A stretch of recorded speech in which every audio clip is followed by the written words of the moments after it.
What's going on, my fellow Kino Lords? So I just got out of a screening for Bardo, which is a film that's written and directed by Alejandro Gonzalez Inarritu.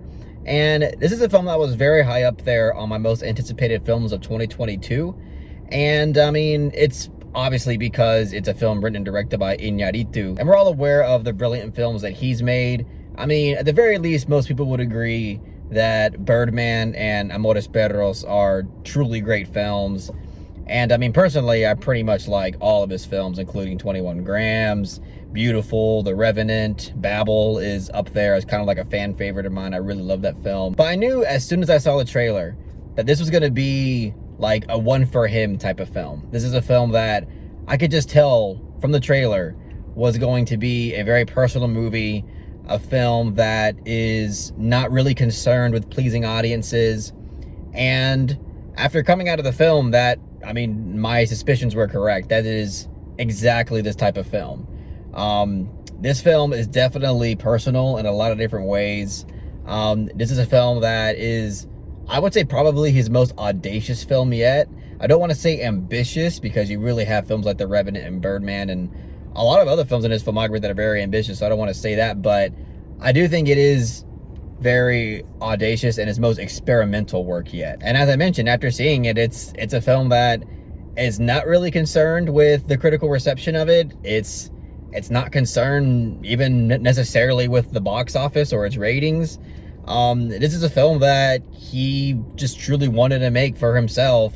And honestly, I think that's okay. I mean, I think at this point of his career, he's definitely earned that. I always really admired when a filmmaker, or really just an artist in general, just goes all the way with something that they want to make. And even though there's a good chunk of times that I come out of their film not finding it all that compelling or just not connecting with it, I still just really deeply admire and appreciate and highly respect a filmmaker that is willing to do something like that.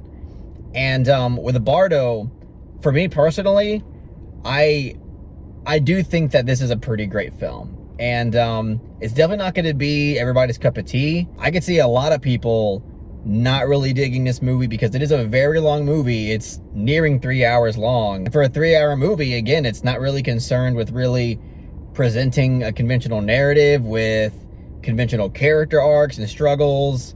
It's not really concerned with having a conventional payoff or a climax or anything like that. Really, the best way I can describe this film is that it feels like a stream of consciousness and insecurities that is told through this incredibly surrealistic and dreamlike lens. And what it does is that it uses this mind-boggling presentation to tackle a story that is filled with all kinds of different themes, but it's mostly revolving around a character that is incredibly hypocritical and is going through this really rough identity crisis. And it seems very obvious that the main character in this movie is a huge reflection on Inarritu himself, because the character in this film is basically a filmmaker that in a way kind of loses touch with his native roots because he spends so much time in America, and he raises his children mostly in America and obviously with an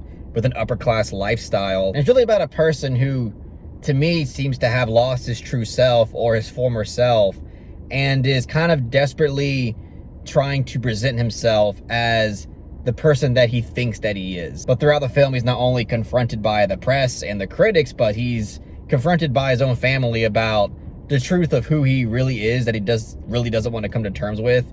But again, this film explores a lot of different things. Again, as I mentioned, also about criticism, about artistic validation. Is art at times being created as a way to validate something about yourself to other people?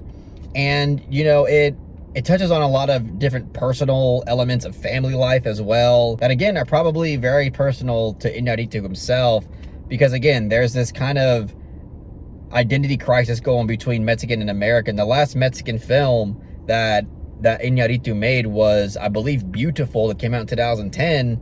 So that was 12 years ago, before he finally returned to form here and, make an actual Mexican film.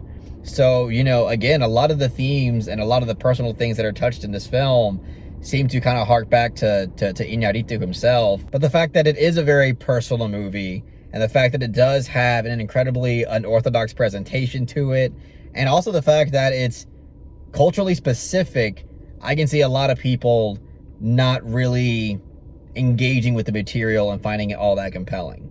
And, you know, to be honest, even though I do really like this movie, it's not like I think it's perfect. I do think that it is, in fact, too long.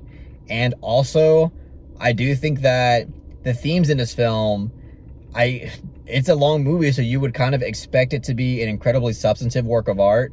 And I do think that it's substantive, but given the length that it makes people sit through, I don't think it quite delivers on this type of profound element that I think it's going for at times. And, you know, as I mentioned, it touches on a lot of different things. And I think that might be one of its downfalls, because I think it tried to, again, touch on a lot of Inarritu's personal life going on with his family and his father, and, you know, a child that is involved in this movie, pretty much a baby that's involved in this movie.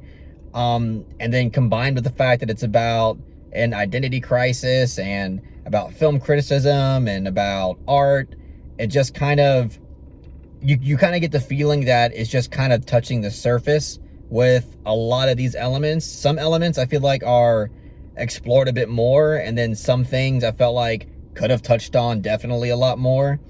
And I mean, when it comes to the whole identity crisis thing, I do think that it dives well into it, but there are some scenes in the movie where it does feel like its thematic exploration is a little bit repetitive, and you're not really getting anything newer with it. I really can't say I was bored through that much of it. I mean, yeah, it does have a slow pace.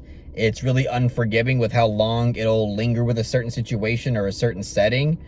But just the way that it's presented, I think a lot of the transitions between, you know, surrealist imagery and, you know, transitioning back into something that is obviously conveying something more authentic, I think a lot of that just feels really smooth, and it's very interesting. And I do think that the direction and the cinematography in this film is quite breathtaking in a lot of different ways. I mean, there's a lot of different moments in this film that I think are just really well captured. And I think that's one of the reasons why, like, despite me having some issues with it and, you know, thinking that it's obviously like too long, I still found it just really interesting and very engaging.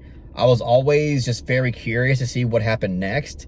And even though I wasn't like the biggest fan of the ending shot, I still think that this film is really just about having an experience and just going on a journey.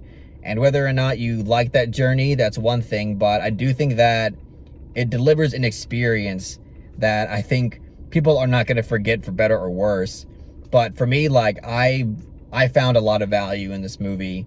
And even though I thought, you know, certain things could have been fleshed out more, and perhaps certain subjects could have been more compelling, it's very clear that this is a film that he wanted to make for himself. Obviously, that's not to excuse it, but it is worth noting that it doesn't really seem like this film was really made for anybody except for perhaps, you know, Mexico and for himself. But either way, I enjoyed this movie quite a bit. It's, as I mentioned, a very surrealist piece of filmmaking, but very absurd as well. So just kind of be prepared for some of the shit you're going to see in this movie, especially with some of the stuff involving an infant baby. That shit, I mean, it pretty much starts right out of the gate with it. So it kind of sets the tone immediately for what kind of film this is going to be. But with all that being said, I'll give Bardo a soft 8 out of 10. Let's dance to the song they're playing on the radio. I really can't wait to hear what everybody else thinks about this film, because it seems like it's going to be a very divisive movie just by its nature. So if you have happened to see it already, let me know in the comment section. If you haven't seen it yet, watch it eventually whenever you do, and come back to this video and comment down below. Again, really excited to hear everybody's thoughts. I don't think this will get an Oscar nom for Best Foreign Film. I hope it does, honestly, because I think it does deserve it. It'll be really cool, but I don't know if that's really going to happen, because it is very out there, and it apparently is getting a pretty divisive reaction. But that's all I got to say about Bardo, guys. If you really enjoyed what I had to say about the film, please give it a thumbs up and share it amongst your friends. And don't forget to subscribe to the channel to be updated on more film-related content.